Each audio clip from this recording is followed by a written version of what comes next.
¿Qué tal amigos de YouTube y para toda la comunidad de Facebook que nos sigue por las redes sociales? El día de hoy tenemos el verdadero honor de entrevistar a un personaje, una personalidad. La verdad es que yo lo he admirado desde el transcurso de la carrera y al salir son de esas personalidades que hay que tenerle bien el ojo en la lupa para saber qué está haciendo, en qué está dirigiendo o en qué se está moviendo. Porque tenemos el honor el día de hoy de entrevistar al licenciado en Derecho, Alejandro Javier Becerril. Muchísimas gracias, amigo, por estar el día de hoy conmigo. No, hombre, al contrario, te agradezco el espacio, la oportunidad y sobre todo la invitación. Muchas gracias. Muchas gracias, amigo. Bueno, pues vamos a presentarlo de forma muy general, porque la verdad es que Alejandro ha realizado muchísimas actividades, pero vamos a decir muy general quién tenemos el día de hoy en la entrevista. Bueno, actualmente Alejandro es regidor del municipio de Aculco, del Estado de México. Es licenciado en Derecho por nuestra máxima casa de estudios, la Universidad Autónoma del Estado de México, o sea, es corazón verde y oro. También, tanto es que le gusta la universidad al licenciado, que actualmente, bueno, pues él está estudiando la licenciatura en Administración en la Facultad de Contaduría y Administración, también en nuestra alma mater. Entonces, amigo, realmente es un currículum apabullante. Gracias.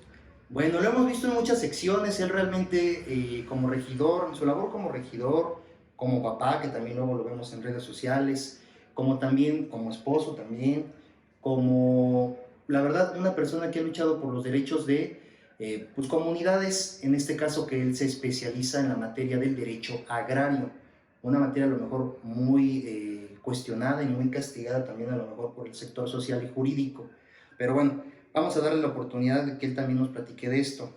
Vamos a decirle una serie de preguntas al licenciado Alejandro, que el día de hoy está con nosotros.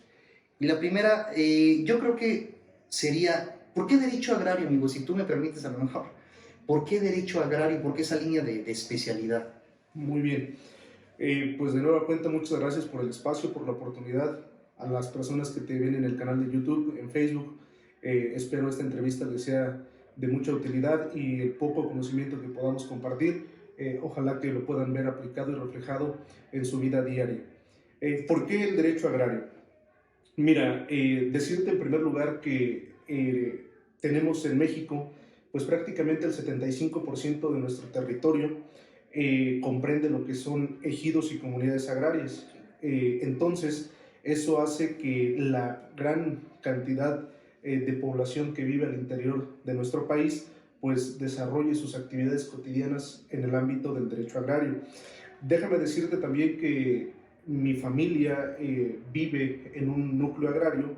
Mi abuela, mi abuelo fueron ejidatarios, mi padre es ejidatario, y hoy tengo yo la dicha y el placer de ser también ejidatario, y eso ha hecho que yo me vea involucrado e inmerso pues en el ámbito de los ejidos, las comunidades, las problemáticas que se presentan, y que me nazca ese amor también por poder ayudar o por poder apoyar al sector más vulnerable, que es el sector campesino, representado en este caso por los ejidos, por las comunidades, y es así como nace ese amor, ese apasionamiento por el derecho agrario, por el derecho procesal agrario, que es una materia que me he estado percatando que últimamente las universidades, y con tristeza lo digo, en particular la han ido menospreciando, Sí, porque sí. ya no se oferta, ya no se ofrece como una materia obligatoria, sino es una materia optativa,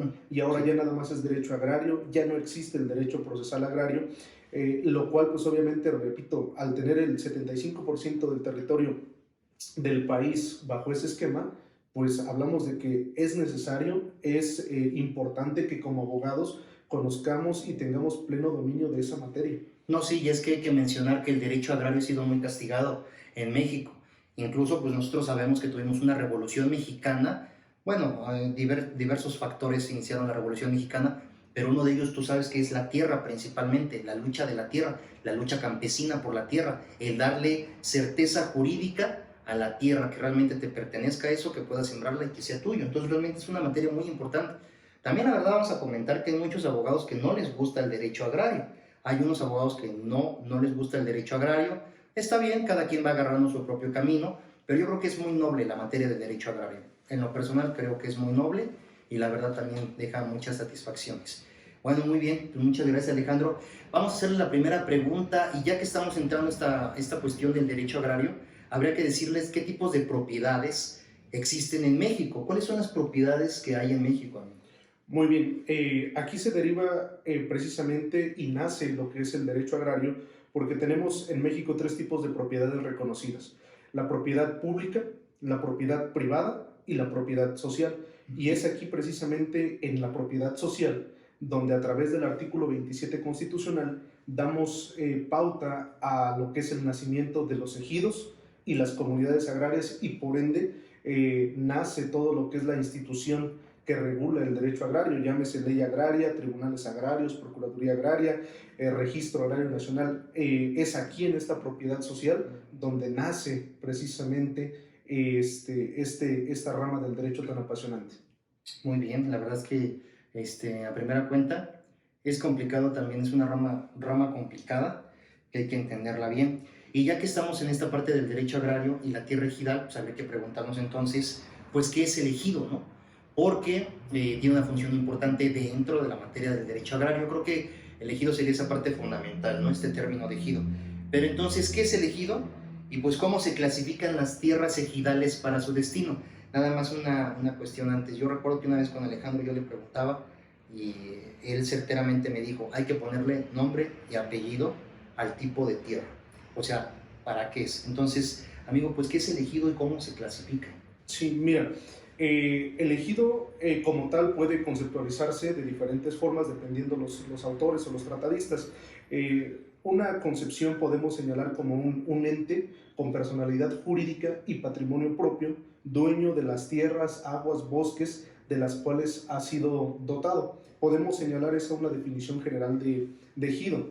Ahora, lo que tú me preguntas respecto a las tierras que conforman los ejidos, tenemos que a su vez el ejido se conforma de tres tipos de tierras, que son las tierras destinadas al asentamiento humano o para asentamiento humano, las tierras de uso común y las tierras parceladas. Esos son los tres tipos de tierras que existen al interior de los ejidos, y cada una de esas tierras tiene una particularidad. Por ejemplo, las tierras de uso común, sus características es que es imprescriptible, inembargable e intransferible, e inalienable, perdón, en ese sentido. Entonces, esas son las características. La que es la propiedad o las tierras destinadas al asentamiento humano van enfocadas prácticamente a la edificación, pues, de las casas, al desarrollo y al crecimiento poblacional. Y las tierras parceladas, pues como su nombre lo dice, son las parcelas destinadas, pues, al cultivo, a la producción de los núcleos agrarios. Muy bien, yo he mencionado siempre que la tierra parcelaria está hecha para trabajar. De hecho, una de las finalidades del ejido es trabajar la tierra. La tierra parcelaria, como bien nos comenta el licenciado, es para trabajarla. En este caso, para sembrar, para la cosecha, para la siembra, es tierra parcelaria, como bien nos dice el licenciado. Nada más agregar a lo mejor que la tierra de uso común pudiera ser a lo mejor que dentro del ejido destina a la comunidad para colocar una iglesia, para colocar a lo mejor una escuela, si no me dejarás mentir, porque pues la comparten, o sea, es tierra de uso común en la que pues, pueden ahí las personas estar. Y el asentamiento humano, a ver si no me equivoco, amigo, en esta cuestión, estando con Alejandro, pero no también es donde tienen las pequeñas casitas, o que a lo mejor al lado está la parcela, esa escena que siempre hemos visto, que hay una parcela y que luego al fondo hay una casa. No sé si aplique también en tierra para habitar. Sí, mira, de hecho la ley originalmente yo creo que tenía una tendencia muy buena, porque hacía una división muy clara. Separaba lo que eran las tierras de cultivo, que no se tenían que mezclar con lo que era el crecimiento poblacional, y a su vez dejaba las tierras de uso común, por si el día de mañana había un crecimiento poblacional, pudiera hacerse uso de esas tierras para los hijos de los ejidatarios. Así es como se proyectó en un inicio. ¿Qué ha ocurrido últimamente y en estos días? Pues resulta que el crecimiento poblacional no se ha logrado controlar, y donde eran parcelas, hoy tenemos pues edificaciones, tenemos construcciones, y lo que es prácticamente el área de uso común pues se empezó a lucrar, se empezó últimamente a comercializar de manera completamente indebida, irregular, porque no siguen los procedimientos establecidos en la ley. Sin embargo, la idea original de la ley agraria y lo que pugnaba era bueno, pero falló en cuanto a la aplicabilidad. ¿Por qué razón? Porque el crecimiento poblacional debía de ser ordenado y iba a ser partiendo precisamente de las áreas de asentamiento humano.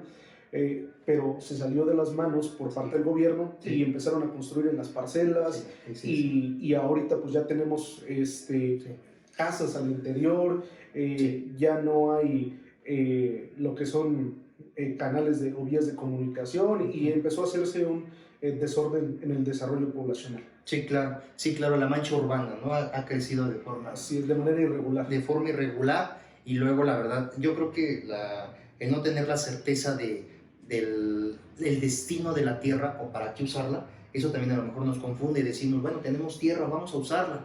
A lo mejor pues el desconocimiento de nosotros decimos, vamos a usar esa tierra, pero realmente no está destinada para eso que realmente fue hecho ese título, ¿no? Así es. O ese certificado.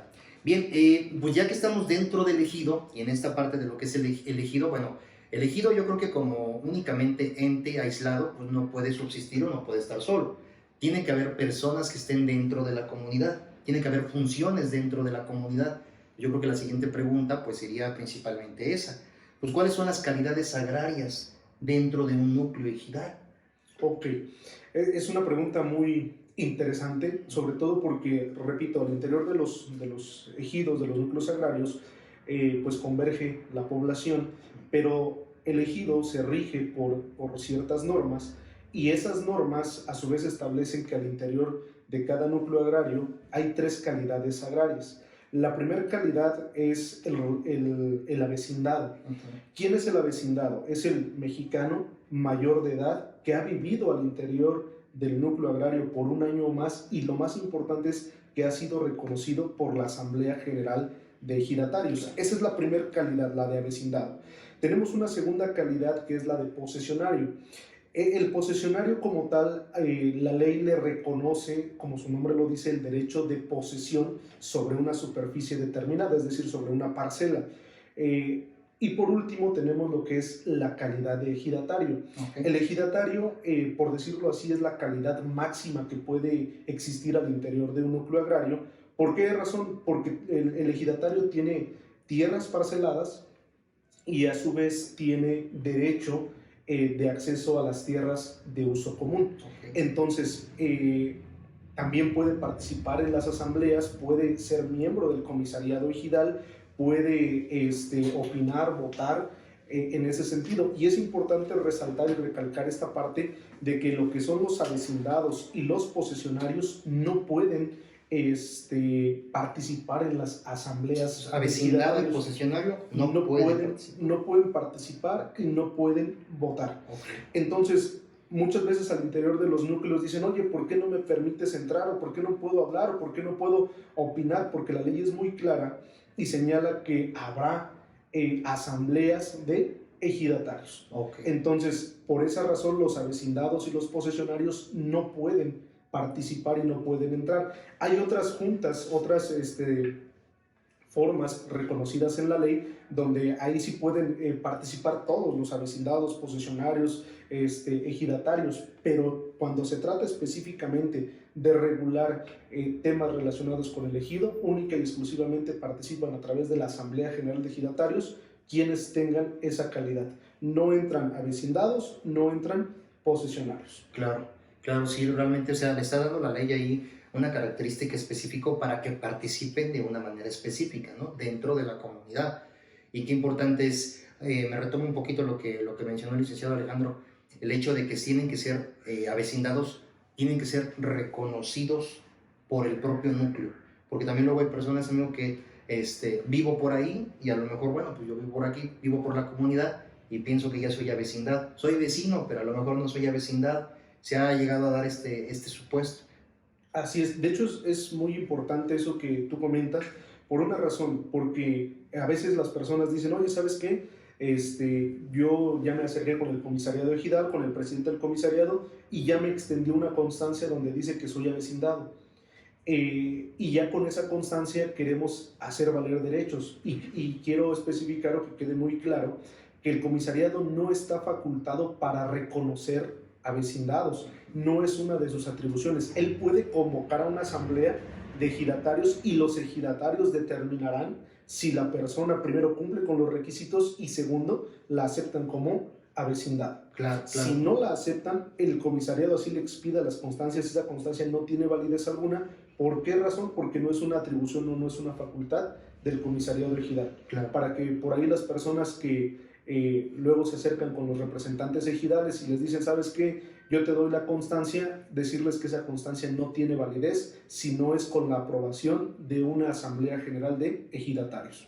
Claro, claro, es importante porque tienen que votar los ejidatarios, tienen que decir, bueno, reconocemos a esta persona, ciertas características que maneja la ley, reconocemos a esta persona y lo hacemos válido.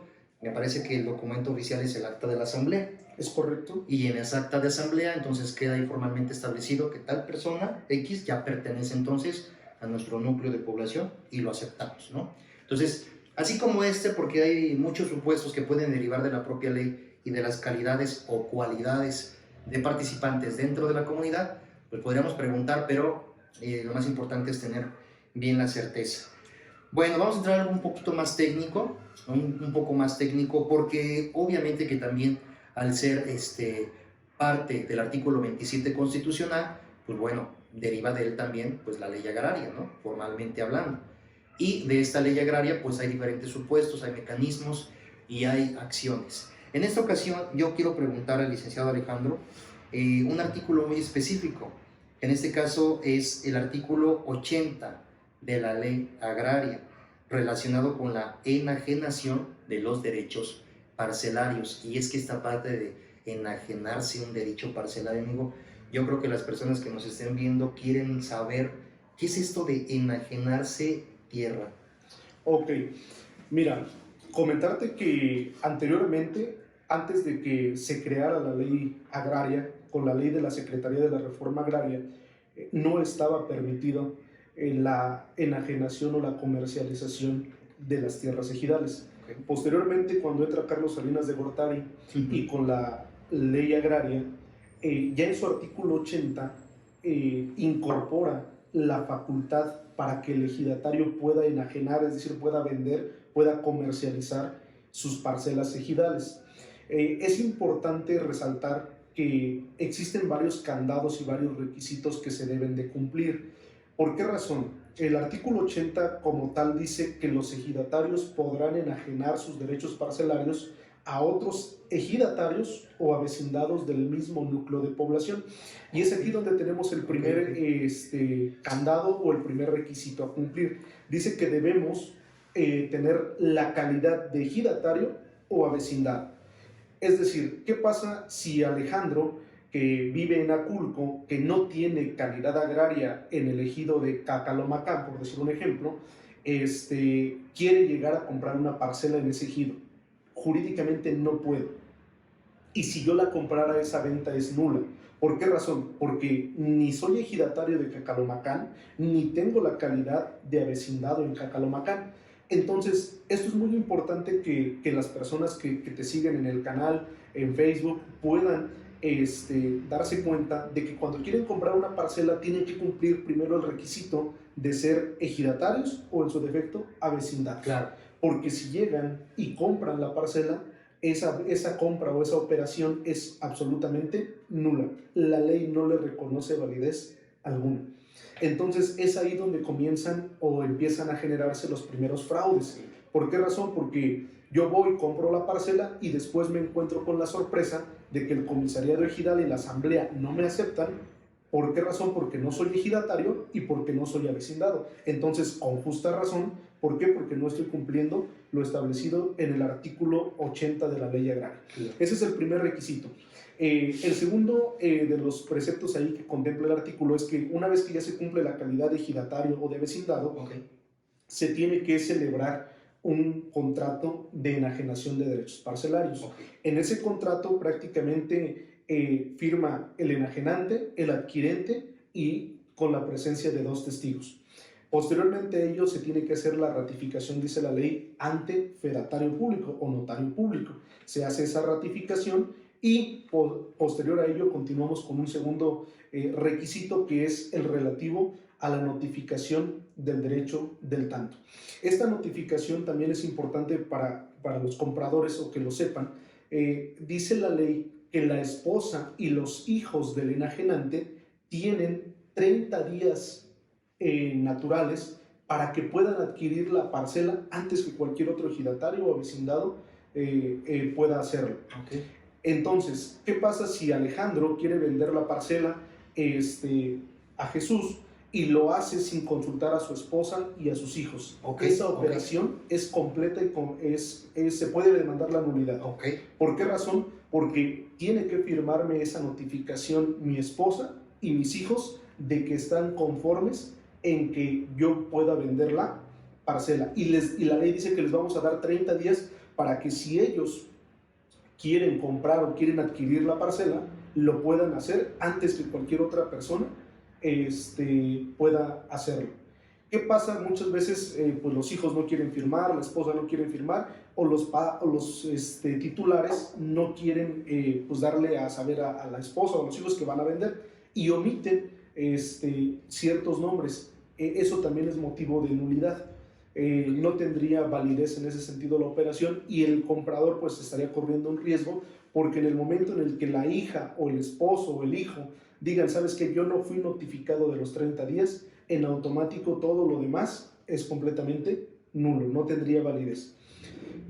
Posteriormente a ello, también la ley dice que si la esposa y los hijos manifiestan que no tienen interés, no es necesario que se agoten los 30 días que marca la ley. Pueden establecer la renuncia del derecho del tanto y firmada ante 2 testigos, y con eso es suficiente. Claro. Entonces, un tercer o un último requisito también que contempla la ley es notificarle al comisariado ejidal de que la parcela que era de Alejandro ahora va a ser propiedad de Jesús. Eso, ¿cómo lo contempla la ley? Como un aviso al comisariado ejidal, donde el comisariado lleva un libro de registro, donde lleva todo el historial prácticamente de los ejidos de las parcelas, y ahí tendrá que hacer las modificaciones, las adecuaciones correspondientes, y decir, la parcela 100 ya no es de Alejandro, ahora es de Jesús. Entonces, recapitulando y a forma de síntesis, primer requisito, tener la calidad de ejidatario o de vecindado para poder comprar. Si no se tienen esas calidades, no se puede adquirir. Claro. La venta es completamente nula y la ley no le reconoce derecho alguno. Segundo requisito, hacer el documento por escrito ante 2 testigos, ratificado ante notario público, lo que es la notificación del derecho del tanto, si fuera el caso, la renuncia al derecho del tanto, y por último el aviso al comisariado ejidal.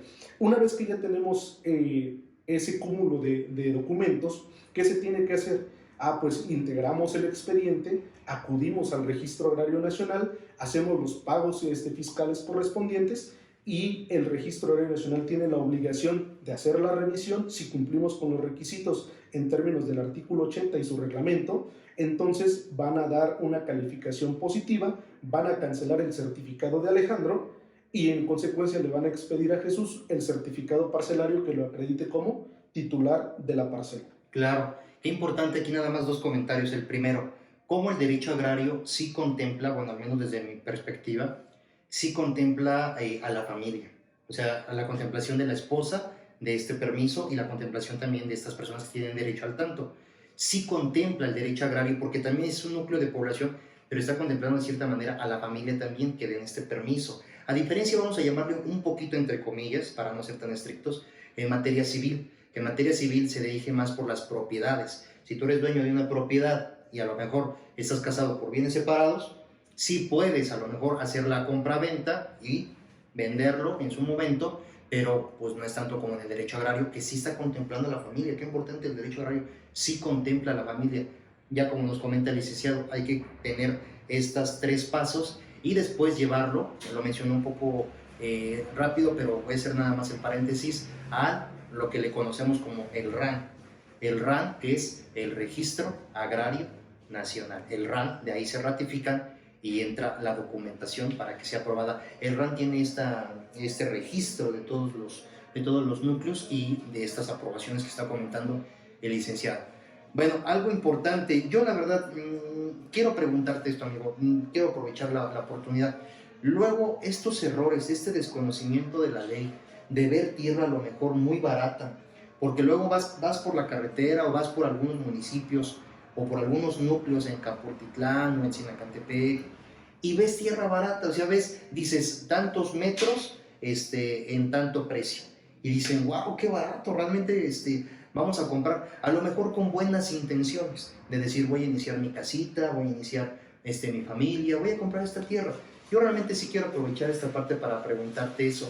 ¿Qué podrías decirle a estas personas que ven a lo mejor esos letreros de que la tierra está muy económica o en tal sección? Y yo no soy ni ejidatario, ni vecindado, ni nada, pero realmente como la vi muy económica, pues yo la quise comprar. Y a lo mejor hasta la compré con una persona y pues bueno, realmente ya la compré y me dijeron, ya es tuya, mira, ya ahí está. Muy bien. ¿Qué es lo primero que tenemos que estar viendo o realizando en ese sentido? Lo primero que tenemos que hacer cuando ves un letrero de ese tipo, pues es identificar en qué tipo de propiedad estamos. Claro. ¿Hablamos de una propiedad pública? ¿Hablamos de una propiedad privada o de una propiedad social? Si hablamos de que es una propiedad social, llamémosle ejido o comunidad agraria, entonces ahora tenemos que acercarnos, consejo, a lo que es el comisariado ejidal o el comisariado de bienes comunales. Una vez acercándonos con el representante del ejido o de la comunidad, hay que preguntarle ahora esa superficie que estamos viendo nosotros en venta, ¿a qué área del ejido pertenece? Claro. ¿Pertenece al área de asentamientos humanos? ¿Pertenece al área de uso común? ¿O pertenece al área parcelada? Y es de ahí donde empezamos a hacer el desglose. ¿Por qué razón? El área de asentamientos humanos podemos hacer la comercialización, pero el área de uso común, recuerda que anteriormente habíamos comentado que la característica es que no se puede comercializar. Claro. Una de las características del uso común es no se puede comercializar. Entonces, si lo que te están vendiendo es tierra de uso común, yo sería el primero en decirte, ¿sabes qué? No la compres, a menos que exista un procedimiento con documentos fehacientes inscritos en el Registro Agrario Nacional donde se autorice ya una repartición de esa superficie de tierras de uso común, que es muy raro encontrarla, casi no se da. ¿Por qué? Porque hay que seguir un procedimiento riguroso. Entonces, si son tierras de uso común las que te están comercializando, yo te sugeriría y le sugeriría a las personas que te siguen en el canal que no la compren. ¿Por qué razón? Porque no tienen certeza jurídica. Y en el momento en el que los ejidatarios decidan que les devuelvas esa tierra que tú supuestamente estás comprando, estás obligado a devolverla. ¿Por qué razón? Porque el uso común no se puede comercializar. Y por último viene el área parcelada. Si hablamos de que te ofrecen una parcela, aquí también es importante resaltar una situación. La parcela no se puede fraccionar, no se puede dividir. Si la comercializamos, se comercializa toda en su totalidad, no por fracciones, no por lotes, por una razón, porque, repito, por norma, por incluso en la Constitución, no está autorizado la subdivisión o el fraccionamiento de las parcelas ejidales. ¿Qué es lo que está aconteciendo en estos días? Tú me dirás, oye, ¿sabes qué? Es que si voy a Sinacantepec, si voy Claro. a los núcleos de población cercanos a la ciudad de Toluca, pues vamos a encontrar que hay muchas fracciones.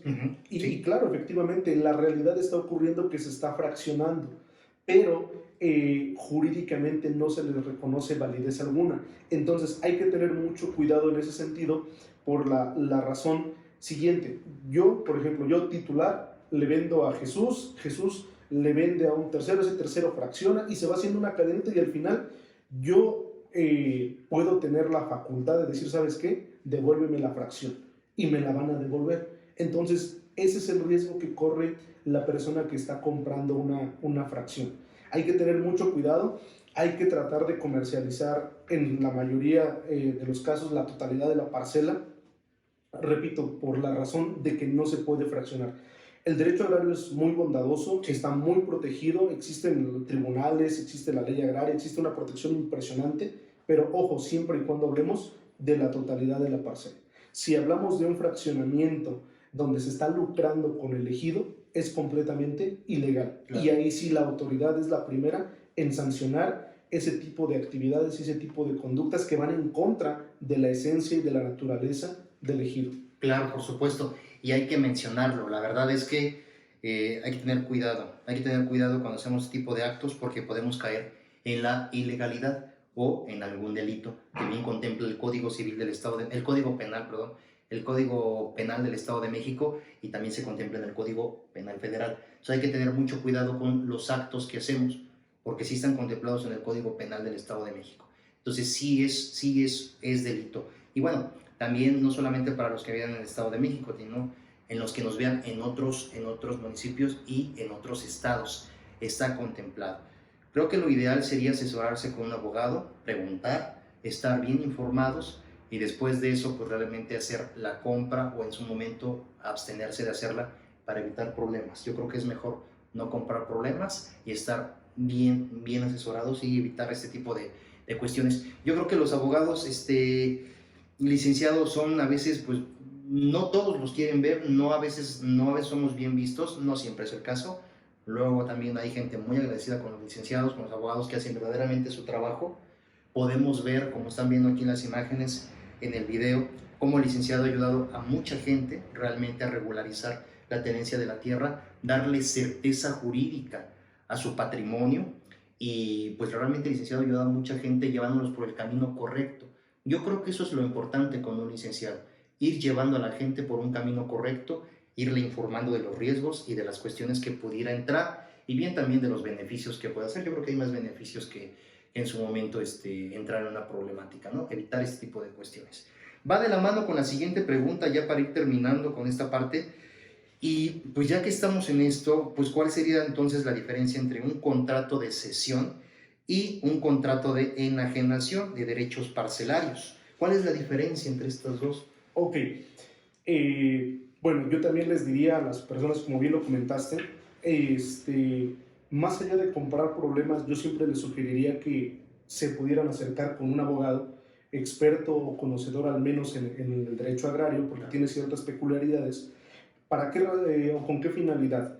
De que pueda precisamente proteger pues, su patrimonio o pueda proteger su inversión. Sí. Muchas veces las personas que hacen, oye, no voy con un abogado, no acudo con un conocedor de la ley, porque a lo mejor me va a cobrar 1,000, 2,000, 3,000 o X cantidad de pesos, pero si hablamos de que van a hacer una inversión en su patrimonio o en la adquisición de un inmueble que se rige por las leyes agrarias, por la ley agraria, donde van a pagar $500,000 de pesos, pero no quieren ver a un abogado porque se van o buscan tratar ahorrarse 1,000, 2,000 pesos, claro. Yo creo que es desproporcional. Y luego vienen ahí los problemas, porque gastaron $500,000 en adquirir la propiedad, pero resulta que era uso común y perdieron el $500,000 y salió contraproducente en ese sentido. Entonces, yo los invito sí a asesorarse, a acercarse con un experto en la materia agraria que les pueda brindar una orientación adecuada, una orientación correcta, y al final del día ustedes tomarán la decisión de si compro, no compro o sigo el procedimiento correspondiente para poder regularizar. Claro. Y entrando precisamente a esa parte ahora de los contratos de enajenación y contrato de cesión de derechos parcelarios, la diferencia principal es que en el contrato de enajenación manejamos una cantidad económica, es decir, se maneja dinero prácticamente, y el contrato de cesión no hay como tal un lucro. Generalmente esos contratos de cesión de derechos aplican cuando el padre le quiere ceder la parcela a sus hijos. Okay. Entonces le quiere ceder a su hijo, a su hija, a la misma esposa, a un primo, a un hermano, donde no están lucrando, donde no vamos a mencionar dinero. ¿Por qué? Porque se le estoy dando de corazón, porque se le estoy regalando a mi hijo, por la razón que sea, claro. Y no hay un lucro. Entonces esa es la principal diferencia entre un contrato de enajenación de derechos parcelarios y un contrato de cesión de derechos parcelarios, que no hay lucro en la cesión. Es a título gratuito, por fines generalmente de gratitud, de consanguinidad y demás. Claro. Bueno, la naturaleza también del derecho agrario, de este tipo de derecho tan noble y de la tierra, pues es trabajarla. Es la finalidad también desde que se estableció y con la reforma agraria que también aconteció en México, pues la finalidad también del Estado mexicano es tener tierra, pero trabajarla para también ser productivamente competitivos a nivel nacional y a nivel internacional. Yo creo que es lo que busca el derecho agrario también, es una de las muchas finalidades que está buscando. Nosotros los seres humanos, pues bueno, no somos inmortales, realmente ojalá y lo fuéramos, pero no lo somos, y pues bueno, tarde o temprano, pues tendremos ya entonces que pues dejar este mundo, y desgraciadamente pues a esto tenemos entonces que designar a otras personas que van a seguir con la batuta, que van a seguir con el trabajo, ya que entonces el ser humano y en el derecho agrario tiene esta figura, pues bueno, hay una figura que se llama designación de sucesores o lista de sucesión. Esta lista de sucesión que la verdad tantas personas se han preguntado, la han visto, han dicho qué es esto, tantas controversias yo creo que han existido por la famosa lista de sucesores, de que estoy, de que no estoy, cómo hacerla válida, qué tan importante es, quiero tirarla. Yo creo que es una de las materias o de las preguntas delicadas, y pues también el RAN tiene una tarea importante aquí, pero la pregunta sería, aprovechando al licenciado experto en materia agraria, ¿qué es la lista de sucesores, amigo? Muy bien. Como bien lo comentas, no somos eternos, tenemos que seguir una ley natural de la vida, que es nacer, crecer, reproducirse y morir en alguno de los casos, o en la mayoría de los casos a veces no se cumple, pero finalmente cuando uno parte pues, de este mundo, tenemos que prever para quienes nos han de suceder. Entonces, la ley agraria, específicamente en su artículo 17, contempla la posibilidad de que todo ejidatario, incluso los posesionarios, puedan realizar su lista de sucesión. ¿A qué se refiere con la lista de sucesión? Que las personas pueden acudir al Registro Agrario Nacional y decir, ¿sabes qué? Yo quiero dejar como mi sucesor a mi esposa, Claro. a mi hijo, o a mi padre, o a mi madre, o a mi hermano. Una característica es que no estoy obligado a dejarle los predios o las parcelas a mi esposa o a mis hijos. Al momento de yo realizar mi designación de sucesores, puedo dejarle las parcelas o los derechos agrarios a la persona que yo considere. Incluso alguna ocasión me preguntaban, oye, la persona a la que yo quiero dejarle mis derechos agrarios tiene un mes de nacido, ¿puedo dejárselos? La respuesta es sí, sí Okay. puede dejársele a una persona que tenga incluso un mes de nacido. El único requisito es que esté registrado ante, obviamente, pues, el registro civil. De ahí en fuera también es importante destacar lo siguiente. Si Alejandro tiene 5 parcelas y tiene 5 hijos, solamente puedo dejarle los derechos agrarios a una persona. ¿Solamente a una persona? Solamente a una persona. ¿A qué me refiero con ello? Algunas personas también dicen, ¿sabes qué? Yo quiero que de mis 5 hijos y mis 5 parcelas le voy a dejar una parcela a cada uno de mis hijos. Sí, es lo más común que lo piensan. Es lo que piensan, pero claro, jurídicamente eso no se puede. En la lista de sucesión, la persona que se coloque en el primer lugar va a ser la persona que herede pues prácticamente las 5 parcelas. Okay. ¿Y qué pasaría si esa persona que está en primer lugar muere también? Pues entonces se hereda al número 2. ¿Y qué pasaría si el 1 y el 2 mueren? Hereda el número 3. Y así sucesivamente. Pero si las personas, y esto lo recalco porque es muy importante y a veces existe confusión, si las personas dicen, oye, quiero dejarle una parcela a cada uno de mis hijos, la respuesta es, eso no se puede realizar. La persona que ustedes designen como sucesor número 1, esa persona va a ser el titular y el propietario de las parcelas y de los derechos agrarios. Y solamente a la muerte de esa persona, o cuando esa persona muera sin haberse adjudicado, podrá pasar al número 2. Entonces, sí es importante y se les hace una invitación a que acudan al Registro Agrario Nacional. El trámite es total y completamente gratuito, donde pueden acudir a realizar la designación de su lista de sucesión. Repito, no es obligación, no es necesario que se deje o se suceda a la esposa y a los hijos. Puede ser a cualquier persona que ustedes consideren, que tengan afecto o incluso que no tengan ni relación alguna con la persona, siempre y cuando sea la voluntad dejarla, es válida la lista de sucesión. También resaltar que podemos acudir a lo que es el notario público, y ante el notario también podemos hacer la designación de nuestra lista de sucesión. Okay. Acudimos al notario, hacemos la designación de la lista de sucesión, y el notario está obligado a remitir esa lista de sucesión al Registro Agrario Nacional para que el Registro Agrario Nacional la dé de alta en su sistema y quede inscrita. Y a la muerte de la persona o del titular, cuando se pidan los informes sobre si existe o no existe lista, tiene que aparecer que en tal notaría se realizó la designación o la lista de sucesores. Entonces, existen dos vías: una, acudiendo al Registro Agrario Nacional, o dos, acudiendo ante notario. Y repito, solamente la persona que aparezca en el lugar número 1 puede heredar. A menos que el 1 muera, pasa al número 2. Claro, y así sucesivamente. Es la función de la lista de sucesores. Creo que también nos hace falta cultura notarial, es lo que también se ha pensado mucho. Esa falta de la cultura notarial, que los notarios pueden hacer ciertos actos jurídicos que desconocemos.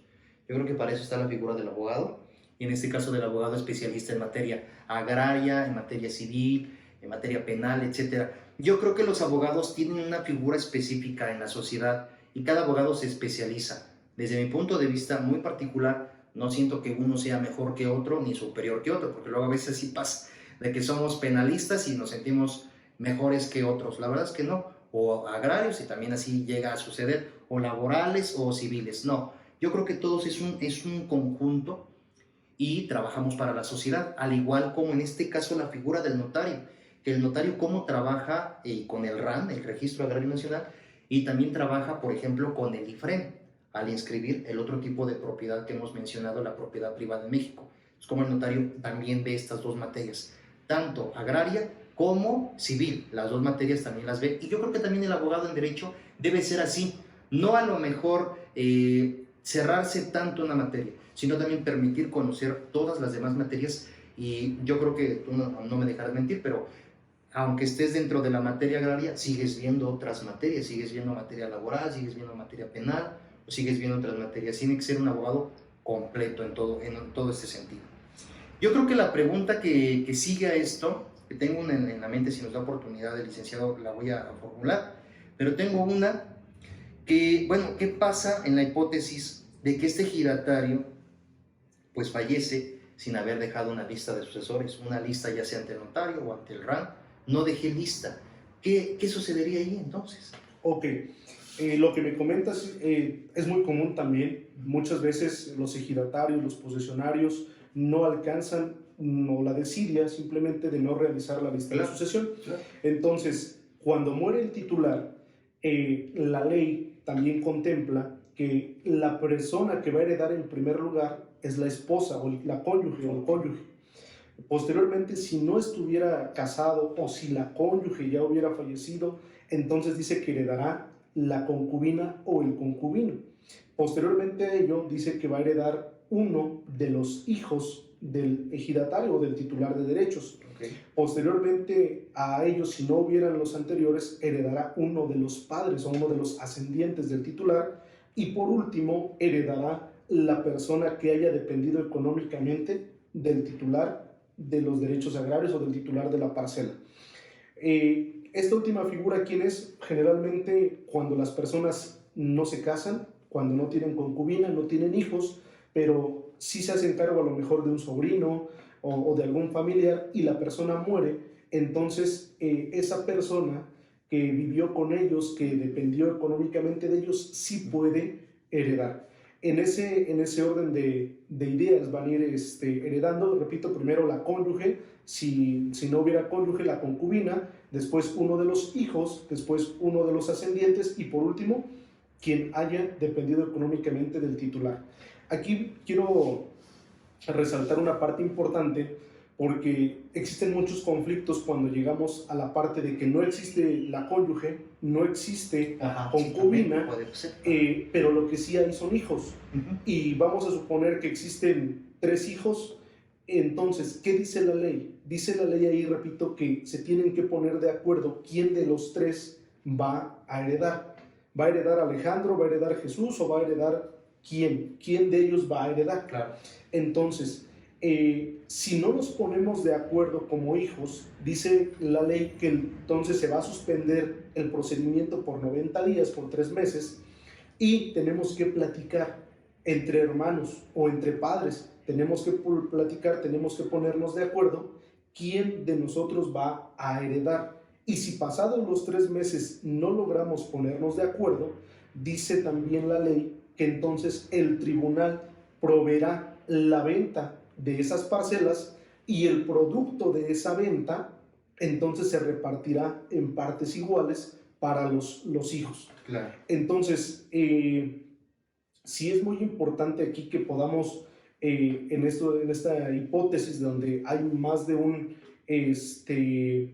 titular con expectativas a heredar, que podamos pues, platicar, llegar a acuerdos y decirles que también existe una figura que es la cotitularidad, donde en esa cotitularidad pues los hermanos pueden ponerse de acuerdo para que puedan heredar en partes ya sea iguales o a lo mejor 50-50 o 30-20 y 50, dependiendo del número de hijos. También existe esa posibilidad. La ley amplió esa parte de poder reconocer la cotitularidad y de esa manera buscar la forma pues, de destrabar esa situación que existe a veces pues, entre las parcelas, porque repito, si no nos ponemos de acuerdo, entonces se va a comercializar en la totalidad de los derechos agrarios y se va a repartir el producto de esa venta entre el número de hijos. Sí, claro. ¿Cómo, y hasta la Suprema Corte lo ha mencionado, la línea delgada entre el derecho civil y entre el derecho agrario? Esa línea delgada que a veces pareciera evidente, pero a veces no lo es. Entonces a veces cuesta mucho trabajo entre el derecho agrario. Lo menciona por la parte de cotitularidad que está diciendo el licenciado, que en el derecho civil es copropietario, muy parecida, casi igual, pero no es lo mismo. Entonces se parecen mucho estas figuras jurídicas, pero no son iguales. Entonces hay que tener mucho cuidado con esta parte. Qué bondadosa también es la ley en este sentido de dar este tiempo, ponerse de acuerdo y llegar a una solución. Me parece, y aquí la pregunta sería, que cuando se remate, me imagino que debe ser también dentro del mismo núcleo, a personas que pertenezcan o que tengan alguna calidad o cualidad dentro del mismo núcleo, ¿no? Sí, es correcto. El remate va a ser en la Asamblea General de Ejidatarios, obviamente concurriendo única y exclusivamente los ejidatarios. Y la ley dice que también tendrán preferencia, en igualdad de posturas tendrán preferencia los hijos o las personas con expectativa de heredar. Claro. Entonces, sí, obviamente es entre ejidatarios, repito, y tienen preferencia los expectantes a heredar. Ok, muy bien, bueno, pues yo tengo una última pregunta, amigo, pero quisiera aprovechar para hacértela. Hay una figura que de por sí para estudiantes, abogados, a algunos les cuesta mucho trabajo en la materia civil, lo que es la famosa figura de la usucapión. Figura de la usucapión que también se encuentra aquí en el canal de YouTube. Ustedes pueden acceder a la entrevista que es con la maestra en Derecho, Roselia López Avelino, pero eso es en materia civil, aprovechando que está licenciado en materia agraria. ¿Hay una figura de usucapión en materia agraria? Sí, qué bueno que comentas esa parte. Esa figura como tal, pues no específicamente se llama usucapión. Okay. Está contemplada en el artículo 48 de la ley agraria y efectivamente la ley le reconoce el nombre de prescripción. Okay. Y hablamos de una prescripción positiva o de una prescripción negativa. Cuando hablamos de una prescripción positiva, cuando una persona adquiere una parcela, pero por alguna situación, alguna circunstancia no cumplió con todos los requisitos por la razón que fuera, pero lleva poseyendo la parcela más de 5 años. Okay. Las características de forma pública, pacífica, continua y de buena fe. características de la prescripción positiva o adquisitiva. Entonces, ¿qué se tiene que hacer? Pues iniciar el procedimiento de prescripción ante el Tribunal Agrario, donde van a mandar llamar a los colindantes, a los miembros del comisariado ejidal, obviamente al titular, si éste viviera. Si ya no viviera, ¿a quién se manda a llamar? A la causabiencia, representada ya sea por la esposa, la concubina o uno de los hijos, dependiendo quién tenga la expectativa de heredar, y se desarrolla el procedimiento. Si se acreditan esos elementos que yo te comentaba, entonces se va a declarar titular a la persona que los acredite. Si no se cumplen, pues obviamente se descarta esa posibilidad. Ahora, la prescripción negativa, la característica es que no se haya obtenido de buena fe, o en su defecto, que el documento a través del cual se adquiere tenga vicios y que los conozca el adquirente. Claro, claro. Un ejemplo de un vicio en la adquisición, por ejemplo, yo le compro a Jesús, le compro la totalidad de la parcela, Okay. pero resulta que Jesús no es el propietario, sino Jesús es el hijo del propietario. Okay, sí. En ese sentido, estoy yo adquiriendo, sí de buena fe, pero existe un vicio en el contrato, y al existir ese vicio, entonces la prescripción o el procedimiento que yo tengo que seguir es de mala fe. Y ahí la ley me dice que tendrán que ser 10 años para que yo pueda 10 años. prescribir. En la de buena fe son 5, en la de mala fe son 10. Los requisitos igual, de forma pública, pacífica, continua. La posesión hay que estarla ejerciendo de esa manera. Y repito, va a ser de mala fe si hay vicios, o en su defecto yo agarré, me metí sin el consentimiento, pero pasaron 10 años y nadie me reclamó. Entonces aquí se aplica también el dicho o la frase de Emiliano Zapata, que la tierra es de quien la trabaja. Entonces, si yo la llevo trabajando por más de 5 años o de 10 años, dependiendo la forma, puedo convertirme en propietario. Qué interesante esto, y también muy culto el licenciado, también sacando un personaje histórico mexicano, Emiliano Zapata, y antecedentes tan importantes como el Plan de Ayala, que también impulsó este pensador mexicano.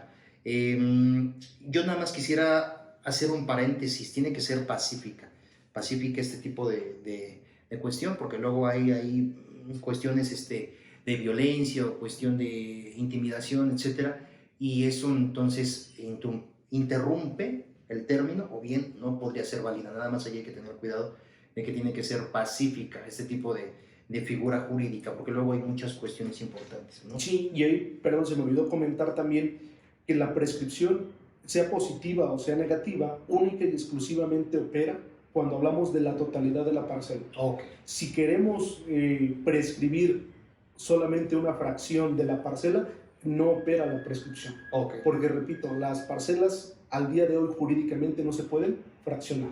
Al no poderlas fraccionar, no existe cabida para poder hacer la prescripción sobre una fracción. Así es que las personas dicen, oye, llevo 20 años viviendo al interior, tengo mi casa, tengo negocios, pero no es la totalidad de la parcela, no opera la prescripción, sea positiva o sea negativa. Muy bien, ese dato es importante al final. Bueno, pues agradecemos muchísimo al licenciado por estar el día de hoy con nosotros y en esta entrevista que se dio la oportunidad. Y para cerrar con esta parte que siempre lo hacemos con todos nuestros entrevistados e invitados, pues darle un espacio libre al licenciado para darle algún mensaje a las personas que nos ven en este video, que le llega a la comunidad, que ya somos más de 300 en internet, y también en YouTube, pues ya tenemos ahí varios suscriptores. No solamente eso, también hay alumnos de diferentes comunidades, diferentes facultades, diferentes estados, y hemos llegado afortunadamente a algunos otros lugares. ¿Algún mensaje que tú le quieras decir a las personas, sean abogados, no sean abogados, que nos están viendo? Sí, primero que nada y antes de cerrar, muchísimas gracias por la invitación. Gracias a ti. Te agradezco de verdad que me hayas dado la oportunidad de estar con tu audiencia. Decirles a los compañeros que son estudiantes o a los compañeros abogados, pues que la materia agraria es muy bonita, sí, es muy apasionante, que existe muchísima doctrina, muchísimos criterios jurisprudenciales sobre tesis aisladas, que pues vale la pena consultar, que vale la pena revisar, porque bien lo decías hace rato, como abogados debemos de ser, sí, abogados especialistas en una materia, pero también con dominio integral en las demás. Claro, entonces, si son abogados con especialidad en derecho penal, en derecho mercantil, derecho civil, no está de más también que tengan semblanzas o conocimiento de lo que es el derecho agrario.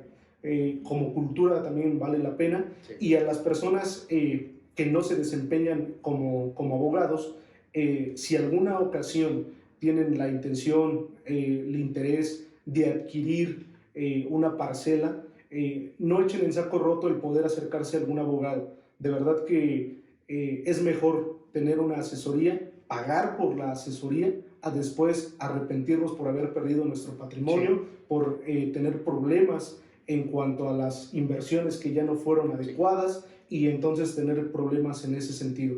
Es lo que yo quisiera por ahí comentarles a quienes por ahí nos ven. Te agradezco de nueva cuenta la invitación. Muchísimas gracias, y pues yo sigo como siempre a tus órdenes, amigo. No, pues muchísimas gracias, y gracias a todos los que nos ven a través de las redes sociales. Únicamente decir, por favor, que sea licenciado en Derecho. Por favor, licenciado en Derecho, con cédula profesional. Título, por favor, acérquense, y que sea especialista también de esa materia, o conocedor, y en su momento, pues, especialista. Si es principalmente eso, pues sería lo más aceptable. Bueno, pues muchísimas gracias, licenciado Alejandro, por estar el día de hoy con nosotros. Muchísimas gracias, de verdad, amigo. No, amigo, que te lo agradezco mucho. Y gracias a todos los que nos ven. Muchas gracias, nos veremos.